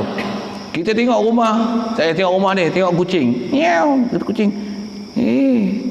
Kita pun bagi makan siapa? Ni kucing dia, kucing dia. Gosok tu macam gosok dia. Sampai macam tu kan, ada orang jatuh cinta sama macam tu. Tak faham saya sebut. Ada orang menggalamun cinta macam tu. Cinta Rasulullah kata apa dalam hadis yang saya bacakan di awal tadi, la yu'minu ahadukum hatta akuna ahabba ilaih. Belum iman lagi seorang kamu sehingga aku adalah orang yang paling kasih. Kita nak kasih Rasulullah lebih pada kita kasih isteri kita, kekasih kita, orang yang pernah kita jatuh hati. Soal, ada tak jatuh hati dengan Rasulullah macam mana jatuh hati tengok rumah kekasih kita? Bahasa mudah kekasih lah kan? Orang kita kasih. Kalau kita kasih tu Tok Guru misalnya, kita tengok apa? Tengok rumah Tok Guru pada anda. Kalau kasih Tok Guru, ni isu kasih kan? Jadi Rasulullah kalau kasih kat Rasulullah macam mana? Tengok logo dia pun pada anda. Dengar orang sebut Muhammad sallallahu alaihi wasallam, tak boleh dengar nama Muhammad. Tambah pula dikenal semua nama Nabi Muhammad. Ala Taha Rasulillah sallallahu alaihi wasallam. Taha salah satu nama Rasulullah. Ala Yasin Rasulillah sallallahu alaihi Muhammad. Siapa? Dia tahu nama-nama Rasulullah. Dikenal siapa? Muhammad, Ahmad, Hamid, Mahmud. Semua nama Rasulullah ni, Ahid, Ghaus, Qiyas. Dalam kitab ni disebut 201 nama, 201 nama-nama Nabi sallallahu alaihi wasallam. Kita 10 pun tak tahu. Namanya Sahibur Rahmatan lil Alamin, masya-Allah, nama dia 201. Please study this book and Dalailul Khairat. Dalailul Khairat. Orang yang kasih macam mana? Dengan nama pun sallallahu alaihi wasallam. Abul Qasim sallallahu alaihi wasallam. Abu Ibrahim sallallahu alaihi wasallam. Abu Tahir sallallahu alaihi wasallam. Dan siapa? Saya dikenal siapa Nabi sallallahu alaihi wasallam. Itu sign kepada sign of the prophet. Sign of the prophet. Jadi sign dia dengan nama dia, sign dia dengan capal dia. Dengan capal dia. Jadi itu kaedah disebut oleh ulama. Saya nak sebut dalam konteks mahabbah dan kasih Jadi buat tu buat siapa? Pasal nak menunjukkan, tengok kasut, tengok bentuk, boleh ingat tuan yang pemilik dia. Itu sekali lalu Allah. Soalannya Tuan Guru, kenapa capal? Kenapa tak serban ke, jubah ke, ataupun asar Nabi yang lain? Yang lain. Kenapa capal? Soalan berkenaan kenapa capal. Perkara ni pun telah dibahas panjang oleh para ulama kita. Kenapa capal? Tak pun kenapa tak baju. Ada orang yang memang tak suka dengan bak capal ni. Kata dia, kenapa tak seluar dalam Nabi? Tak, ada orang mencarut sampai macam tu. Betul. Kita dengar pun pelik. Dia tak suka. Orang tak suka ni, dia bila kita atas isu tu, kenapa capal kan? Orang tak suka. Dia kata, kalau kata Rasulullah ni masa Isra' Mi'raj kan, naik tu kenapa tak baju dia? Kenapa tak dia berani sebut, dia gambar sebut, kenapa tak sependa Nabi? Ya Allah.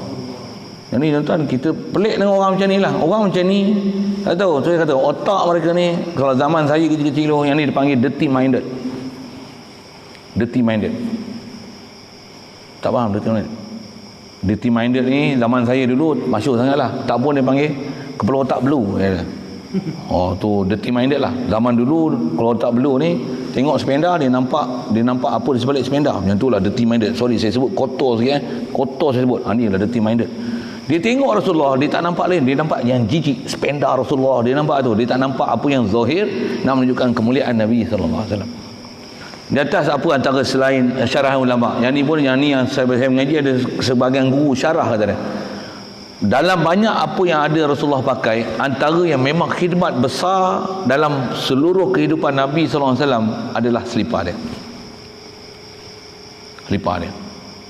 Lepas tu selipar ni dia duduk tapak bawah sekali, ada perasaan menghina dan merendah diri pasal duduk bawah sekali. Bawah sekali. Berbanding dengan baju serban apa duduk di atas. Jadi kenapa ambil capal? Pasal capal tu di atas satu sign of the prophet, dan untuk menunjukkan sign apa dia? Aku ni tak jadi pakaian Nabi, tak jadi serban Nabi, tak jadi kopiah Nabi, jadi capal Nabi pakai. Nak mengajarkan prinsip kita ni tak ada langsung nak rasa megah dengan Rasulullah, maksudnya nak basuh apa hebat pada Rasulullah, jauh sekali rasa hebat. Bahkan kita ni adalah orang yang sentiasa berkhidmat apa dia, untuk jadi capal Nabi. Nabi atas, biar kaki dia di atas kepala aku. Istilahnya apa? Aku junjung Nabi sallallahu alaihi wasallam ni. Selipar dia atas kepala aku. Sekali lalu kot kata-kata sebut kenapa capal tu, dengan saya sebut dengan jawapan mudah lah. Kenapa capal bukan serban atau seumpama. Seterusnya minta Tuan Guru sentuh sikit berkaitan dengan istilah sadu tara'i. Isu baru ni keluarlah istilah-istilah tu, minta Tuan Guru penjelaskan sikit lah. Isu sadu zara'i ni asalnya ada disebut, ada setengah-setengah orang tu dia sebut ginilah kan, kata dah capal ni ada orang duk kelahi, ada orang suka, ada orang tak suka, jadi jangan lagi bola tanggung, kata dia. Siapa? Bola tanggung apa? Dah lah dia orang tak suka capal, kita pegang tasbih yang ni pun, ni pegang tasbih je, tambah macam ni kan, tak bisa tengok apa benda ni ya. Macam ulat bulu je. Ni alat untuk mengira kirangan. Ni pun ada orang hadiah ni. Saya pun berbesar hati menerima sumbangan ni kan. Tak terfikir saya pasal dia very kecil, very tiny, very cantik lah, mudah. Alhamdulillah. Ada kata nak pergi besar lagi, saya tunggu juga besar tu, apa dia lain tu. Sorry bukan meminta sangat, tapi nanti ada misteri sikit. Dia kata ada misteri gift, ada orang nak bagi. Ada orang pegang macam ni, tambah tasbih besar-besar macam ni. Oh ni besar, ada besar lagi kan. Kata apa? Pegang macam apa, Sami Buddha je, tambah yang bubuh dalam teguk. Sami Buddha pegang macam ni, betul disebut pula macam tokoh Buddha. Astagfirullah. Ada orang yang tu kata dirty minded dia, sampai macam ni kan. Dirty minded. Istilah zaman dah ni ikut orang gunakan bahasa moden sikit, kata dia ni mata lalat, dia tak nampak lain semua. Lalat ni dia mata lalat, dia nampak semua tai. Dia pergi semua tai. Benda elok pun dia nampak tai. Setiap tempat yang dia tengok tu dia akan cari hak mana hak buruk. Dia bukan cari yang elok sekali. Macam kita sebut capal Rasulullah, dia kata kenapa tak sependa Rasulullah? Astagfirullah. Ada orang yang mata dia mata lalat. Diajar oleh tok guru para ulama kita kena jadi mata lebah. Kalau tengok pada benda tak elok pun, dia tak akan cari yang tak elok. Dia akan cari yang mana? Yang manis, yang sedap, yang harum, yang wangi. Dia tak akan cari yang busuk. Jangan jadi mata lalat. Tukar spek mata. Bubuhlah mata lebah. Jangan bagi pakai mata lalat. Bagilah pandang mata ahli sunnah wal jamaah. Jangan jadi spek mata Wahabi. Ini bubuhnya W. Habis. Rosak. Jadi apa saya sebut tadi? Ha? Masalah apa tadi? Lalu dah sebut mata lalat dengan lebah tu lupa. Soalan tentang istilah lah. Satu zara'i tu asal yang sebut tadi ya. Jadi dia kata jangan bagi bola tanggung. Siapa tasbih ni pun, yang ni pun yang tak suka, tambah pula capal pun tak suka, saja pergi letak depan mimbar pula. Letak mihrab pula. Saja bagi bola tanggung. Yang ni kata dia bawa pada fitnah. Bila bawa pada fitnah, tu yang ada istilah sadu zara'i tu. Untuk mengelakkan fitnah ni, disarankan supaya janganlah letak di mimbar, letaklah di tempat lain. Pasal ni tempat fitnah, mazannul fitnah. Atau istilahnya sadu zara'i, tutup jalan. Jangan bawa jalan-jalan fitnah. Hadirin sekalian, kaedah sadu zara'i ni dia ada bab yang kena letak tempat betul sadu zari'ah ni. Benda yang tak sepatutnya jadi fitnah, kalau yang tu jadi fitnah, apa yang perlunya untuk kita pergi layan sadu zara'i ni atas salasan sadu zara'i? Tutup jalan fitnah supaya jangan bagi orang kata macam-macam kat kita pasal letak ni, pasal seolah-olah dia adalah sembahan. Saya buat muka macam ni, faham saya? Sembahan. Kelakar sikit. Sepatutnya tak payah layan lah. Bukan sadu zari'ah. Sadu zari'ahnya apa? Keluarkan satu kenyataan, jangan dah bercakap isu ni. Ulama ada kata yang ni adalah sign of the prophet. Tutup jalan. Tutup jalan sepatutnya tu. Bukan tutup jalan jangan berbual kat depan. Kalau atas kata isu ni adalah jangan letak di mihrab untuk sadu zari'ah, saya akan sebut macam ni. Khasnya saya hidup mengajar banyak berakidah. Tambahnya kat media sosial saya banyak ajar berakidah. Ada saya ajar nahu apa-apa tak halal pun, dia orang nak ajar apa kan. Besar kita duk ajar antaranya pahaman Wahabi. Satu ketika dulu dia sebut macam ni, Allah duduk atas arasy yang layak dengannya. Sepatutnya sadu zari'ah bukan macam tu. Sadu zari'ah bukan Allah duduk di arasy yang layak dengannya. Allah ada muka yang layak dengannya. Satu masa dulu kita dengar yang layak dengannya, dengan layak dengannya. Ada orang dah sesat sampai tahap Allah ada muka. Allah muka. Sampai macam tu. Siapa kata Allah tak ada muka? Kafir. Ada sampai tahapnya tu. Jadi sepatutnya sadu zari'ah macam mana? Ajar betul-betul pahaman yang jangan boleh membawa pada orang berfaham Allah bermuka, bertangan, Allah bermata, Allah duduk, Allah berada di aras. Jangan ajar pahaman macam tu. Jadi sepatutnya siapa yang ajar macam tu, yang tu yang sepatutnya sadu zari'ah lebih besar, pasal dia bukan bab prophet, dia lah bab ketuhanan. Dia membawa kepada pahaman tajsim, mujassimah. Membawa kepahaman kepada bertempat, berjuzuk, beranggota. Walaupun mula-mula dengar Allah ada muka yang layak. Sekarang ni payah nak dengar dah yang layak tu. Allah memang ada muka. Bukan saya kata, Allah yang kata Allah ada muka. Tuan, apa punca dia? Jadi sadu zari'ah, situlah sepatutnya sadu zari'ah. Bukan sadu zari'ah pada jabal. Orang bubuh gambar Kaabah di sejadah pun, orang tak sembah Kaabah. Betul? Itu tempat beradab. Tak semestinya di mana kita beradab, di situlah kita sembah. Bukan macam tu. Bahkan dari segi mantiki dia, apa dia? Kalau setakat bubuh di mihrab ini dikatakan sembah, maka kalau ada gambar Kaabah di sejadah, bukan saja dia menghadap, tapi dia sujud di atas gambar tersebut. Yang tu lagi sadu zari'ah. Sepatutnya pihak yang tertentu dia kena keluar arahan atas sadu zari'ah ni, wajib semua sejadah mestilah putih. Jangan ada sebarang gambar ataupun corak. Sadu zari'ah, supaya jangan ada orang penyembah Kaabah nanti. Bahkan sembahlah Allah. Patutnya macam tu statement dia. Bahkan kalau saya sebut bahasa kasar sikit lah. Saya ada orang yang datang daripada jabatan-jabatan tertentu yang maizarah pun, saya datang, saya kabur gini. Saya ada kata macam ni. Saya kata macam ni lah. Kalau kata dia, encik ada isteri tak? Kasar sikit saya nak sebut dengar. Tapi saya punya misal, saya dikenali oleh orang sebagai bahasa kasar. Dengar saya nak sebut bahasa dan misal saya yang sangat kasar. Apa dia? Ada isteri tak? Memang dia kenal lah isteri. Contohlah, hang tak kahwin lah lagi, hang tak ada isteri.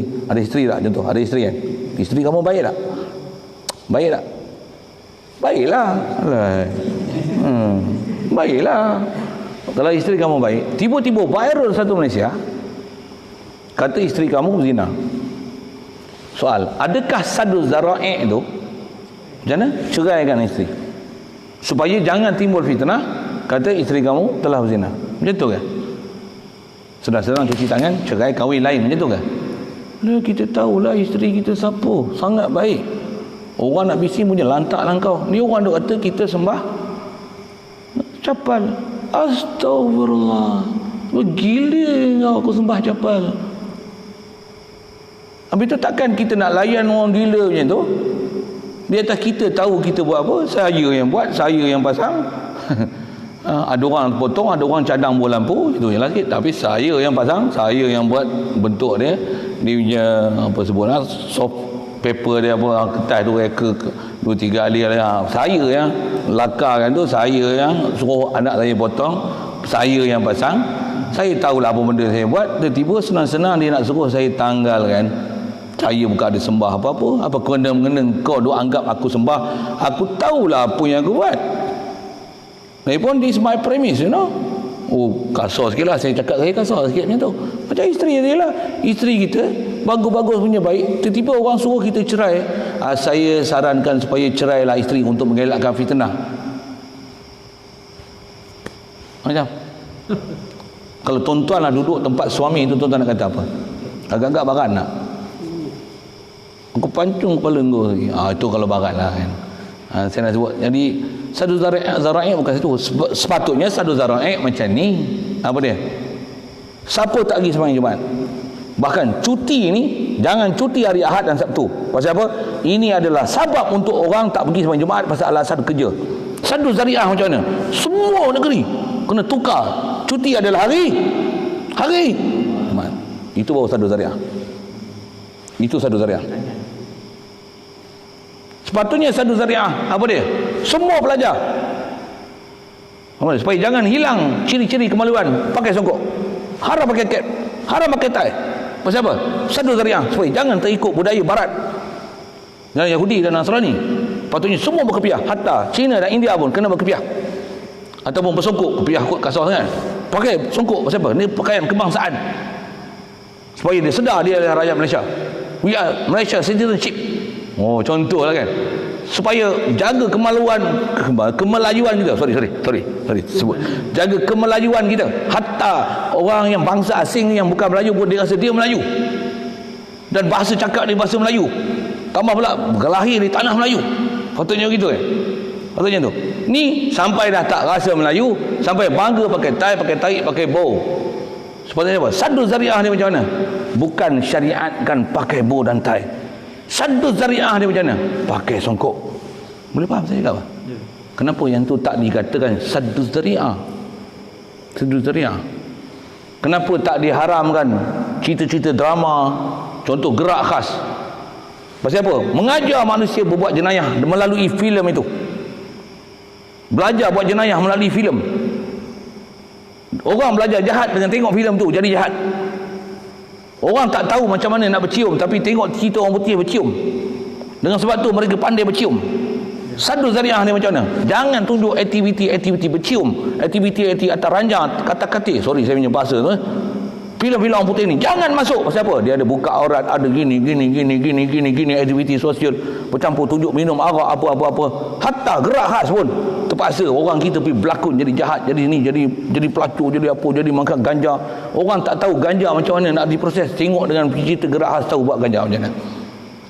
Orang tak tahu merompak, dia tengok filem orang merompak, dia tahu merompak macam mana. Sepatutnya sadu zari'ah apa? Jangan ada sebarang tayangan drama, filem apa, cerita hantu polong, Tok Yul, Mak Limah apa tu. Jangan tayangan. Pasal apa? Sadu zari'ah. Sepatutnya macam tu saddu zari'ah. Saddu zari'ah. Yang ni lah saddu zari'ah ni apa? Jangan bagi ada ajaran kacamata lalat tadi tu diajar di Malaysia. Memang betul akidah macam mana kita sebut bahawa akidah Muhammadur Rasulullah. Faham kita ada mahabbah dengan Rasulullah, kasih dengan Rasulullah. Yang ni sign of the prophet. Dengan tu kita banyak berselawat atas Nabi SAW.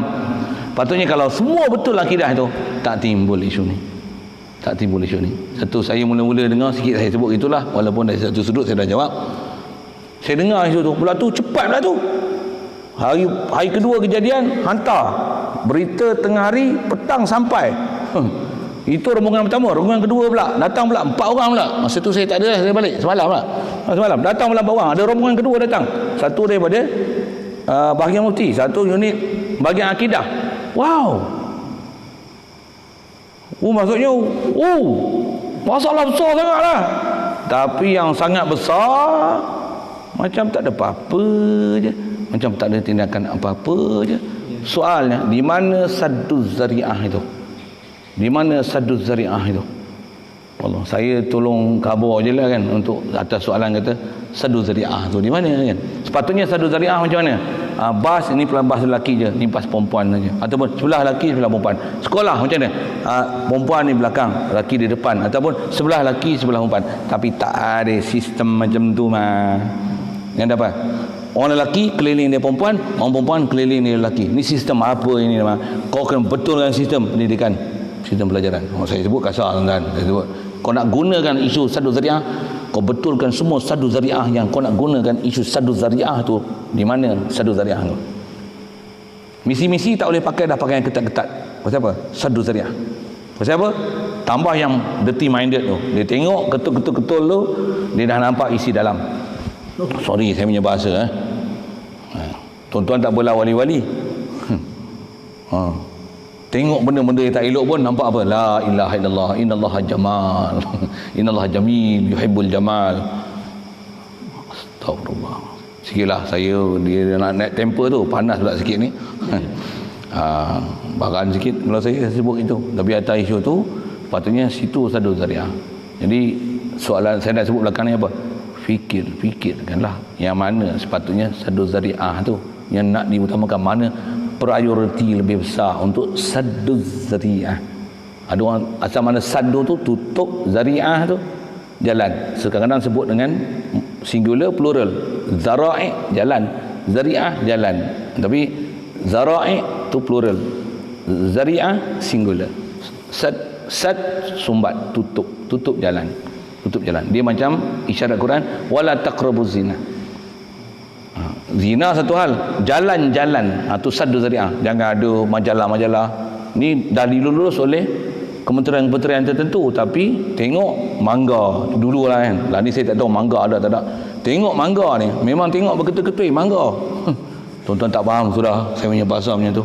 Tak biasa tengok majalah mangga satu lah ni pun mangga tak ada lah kot kan. Jangan bermain di halaman. Jangan bermain di halaman-halaman yang boleh menjatuhkan zina. Jangan bermain halaman-halaman yang boleh jadi mata lalat. Jangan bermain di halaman-halaman. Tu saddu zari'ah. Ni bukan halaman-halaman jadi syirik dan kufur, bukan. Sikitlah sana sekali lalu untuk apa istilah saddu zari'ah itu. Seterusnya ada soalan daripada para penonton kita ni. Ada beberapa soalan. Soalan pertama, bagaimana jika kita ingin berakhlak dengan akhlak Rasulullah sallallahu alaihi wasallam? Adakah dengan meniru akhlak baginda Nabi sallallahu alaihi wasallam yang kita dapat faham melalui sirah-sirah Nabi? Soalan tu sangat best. Macam mana nak dapat akhlak Nabi sallallahu alaihi wasallam? Nak faham akhlak Nabi yang terbaik sekali, tengok siapa dia pewaris Nabi. Itu paling baik. Macam mana Rasulullah ni dikatakan dia Quranun yamshi, dia lah Quran yang berjalan. Segala isi Quran ada pada dia. Wa innaka la'ala khuluqin azim. Allah Taala puji akhlak kamu sangat azim. Tengok ulama tutup guru kita yang mereka ni akhlak yang sangat boleh. Pula tu dia ada pelajaran besar. Macam mana nak tahu orang ni ada akhlak atau tak ada akhlak? Contoh, ada orang kadang-kadang dia menilai pasal atas kata macam mana nak berakhlak dengan akhlak Nabi kan. Ada orang dia faham dengan bercakap tegas kasar ni pada dia tak ada akhlak. Ada orang dia faham akhlak tu hanya berlemah lembut. Betul. Kalau kata bertegas itu tak dikatakan akhlak Nabi, Rasulullah tak syariat, Allah Ta'ala tak syariatkan perang pada Nabi SAW. Perang pun adalah sebahagian pada akhlak. Orang yang sampai dah tak ada akhlak macam tu, antara ubat dia apa? Faqtulu. Apa isyarat Quran? Allahumma salli alaihi wasallam. Faqtulul musyrikina haitsu wajadtumuhum, sampai tahap bunuh mereka. Faman i'tada 'alaikum fa'tadu 'alaihi bimithli ma i'tada 'alaikum. Bukanlah maksudnya berperang tu tak ada akhlak. Sikit saya sebut dengan isu gitu, cuma nak memahamkan apakah dia dengan akhlak Nabi tu. Ada ketika akhlak Nabi lemah lembut, ada ketika ada akhlak Nabi tegas, dan ada akhlak Nabi ada ketikanya berperang. Dan ada akhlak Nabi itu sampai Rasulullah kata, "Lau sariqat Fatimatu bintu Muhammadin laqata'tu yadaha." Kalau mencuri itu adalah Fatimah anak Muhammad ni, anak dia sallallahu alaihi wasallam, laqata'tu yadaha, aku akan potong tangan dia. Dia punya ketegasan tu, dia punya khutbah hatta ihmarat ainahu, sampai merah mata. Bukan macam ni, ittaqullah qatuqati. Ini satu hal. Ada orang dianggap dengan cakap tegas ni tak ada akhlak. Ada orang yang diajar akidah salah, dia kata Allah ni kita jangan kelahi, Allah Ta'ala ni dia yang kata dia duduk atas aras. Jadi ada khilaf ulama, yang ni pendapat salaf. Salaf kata Allah Ta'ala lembut aja, tapi ayat dia boleh bawa pada kufur yang sangat besar. Berapa ramai pengikut-pengikut dia yang masuk parit, masuk gaung. Tapi orang kata yang ni ustaz ni berakhlak, ustaz ni tak ada akhlak langsung. Jadi memang betul antara akhlak tu sebahagiannya dengan akhlak Nabi. Cuma apakah yang dikatakan berakhlak tu? Banyak ilmu yang kena belajar situ. Walaupun antara ini sebagian lemah lembut, ada tempat lemah lembut, ada tempat yang kena bertegas, ada tempat berkasar, ada tempat kena berperang. Ada tempat tak berperang, itu bacul. Ada lari pada perang, takut pada perang, itu bacul, penakut. Itu istilahnya tawalli yaumaz zafir, berpaling daripada peperangan, lari pada peperangan. Istilahnya bacul lah, bahkan istilah selalu disebut dayus namanya kan. Ada tahap-tahap macam tu. Bukan kaedah dia diam, tunduk, ikut saja. Bukan, itu ada tahap. Yang tu bukan akhlak Nabi lah. Yang tu khilaf daripada ajaran Nabi SAW. Sekali lalu gitulah. Baik, seterusnya soalan Assalamualaikum Tuan Guru. Saya ada soalan pasal capal. Capal lagi ya. Saya ada nampak bentuk capal tu sampai ada kalimah nama Allah. Boleh ke tulis macam tu? Saya tahu itu bentuk capal Rasulullah sallallahu alaihi wasallam, tapi dituliskan kalimah Allah di capal, letak kat dinding. Itu soalan je lah. Minta penjelasan. Capal tapi ditulis kalimah Allah, ataupun ditulis selawat, ataupun ayat-ayat Quran yang lain misalnya kan. Kalau capal yang memang letak kat kaki, yang tu memang tak boleh. Bahkan boleh jadi kufur pasal tempat yang sepatutnya diletakkan benda yang mulia. Ini benda mulia kita letak di kaki, itu memang salah. Adapun jika replika capal, logo capal tu letak kat dinding, ditulis ayat Quran, tak ada masalah lah. Ditulis di situ perkataan selawat, tak ada masalah lah, pasal dia sign untuk ingat prophet. Bahkan dalam ingat prophet tu, siapa yang hantar ada prophet ni? Allah Subhanahu Wa Taala. Jadi dituliskan ayat Quran pada laman capal, letak di dinding, tak ada masalah. Yang masalahnya apa? Kalau memang ditulis di capal betul-betul, bubuh kat kaki, itu masalah. Itu masalah. Nak sebut macam mana? Pasal kaedah kita yang memang masalah, kalau tulisan Al-Quran yang mulia letak di kaki memang masalah. Sekalipun tak letak kat capal, letak dalam kertas saja, tulis dalam kertas, lepas tu ambil telan. Haram hukum dia. Pasal apa? Pasal istilahnya ayat Quran yang ditulis dalam kertas tu dimasukkan dalam tungtai. Itu bahasa saya ngaji tertulis sebut, masuk dalam tungtai. Haram memasukkan Al-Quran, kertas yang betul Al-Quran, ke dalam tempat yang najis. Najis dalam buku kita ni. Haram perbuatan tu. Jadi nisbah menulis ayat Quran pada logo capal yang letak di dinding memang tak ada masalah. Dia serupa macam nisbah frame apa semua, tulis ayat Quran. Cuma yang tu bentuk empat segi, rectangle, triangle apa seumpamanya. Yang ni bentuk capal. So Alhamdulillah. Rasa kita tak ada soalan dah. Ada lagi soalan? Tak ada ya? Baik. Sekadar ini sajalah pertemuan kita pada malam ni. InsyaAllah jika diizinkan oleh Allah Subhanahu Wa Taala, kita adakan pertemuan yang berikutnya di sesi-sesi yang akan datang, insya-Allah.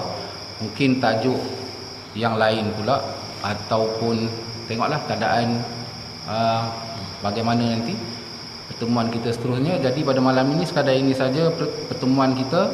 Mudah-mudahan dengan pertemuan ini kita mendapat hidayah daripada Allah Subhanahu Wa Taala. Amin. Kita dapat hidup di atas kalimah la ilaha illallah Muhammadur Rasulullah. Amin.